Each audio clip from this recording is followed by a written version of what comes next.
It's a Friday morning. I'm here on the Elkhorn Creek. I've been waiting for a day when I could come on the creek when the water level would be good and it would be a weekday and thus not too crowded. And I think I found it. Water's pretty clear. All conditions look good. I'm going to head downstream to start where I like to begin my fly fishing. And hopefully there'll be some smallmouth out there today. We're coming up on the fork in the creek where Jim Uzinski and I had our flip over about a month ago. We managed to survive and continue on down the river and do pretty well, but it was traumatic while it happened. If we go to the left here, we're okay, but off to the right there was a deadfall tree root that we bumped into and it knocked us over. Let me see if I can zoom in on it. I don't know if you can see it or not, but it's way down there. Yeah, it's way down there. Yeah, you can see a little bit of white water in front of it. That's the thing, it doesn't look too harmful until you get close, and then next thing you know, you're in the drink. But I will avoid that today.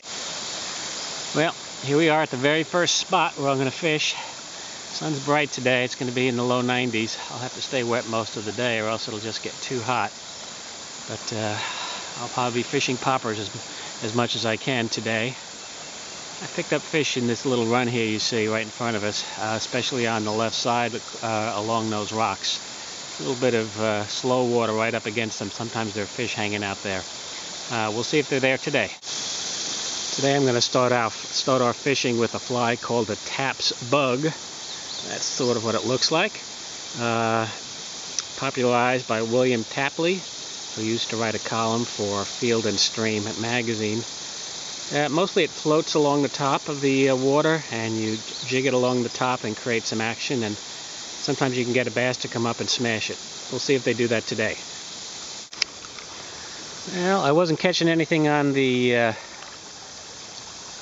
surface lure, the surface fly, so I put on something called a girdle bug that I picked up in North Carolina a couple of weeks ago to fish for trout, and I tied that on the end of the Taps bug, and fish came right up and took it. So usually you don't fish two flies like this for smallmouth, but this guy's not too big, but I'll take him. Well, I wondered why this fish felt so heavy, but didn't look very big. I've actually got two fish here on at the same time. I had two separate flies, and I got two hooks. I don't think I've ever seen this before, at least not in my experience. Two fish on two flies on the same cast. Been pretty slow for the last hour or so, but this certainly makes up for it. Pretty unusual. Well, the action's been pretty good. It's gotten hot, but I don't mind because I'm standing here in the water. Mostly they're hitting that girdle bug that I tied on the end of the bass popper. They're not hitting the surface, they're hitting underneath the surface.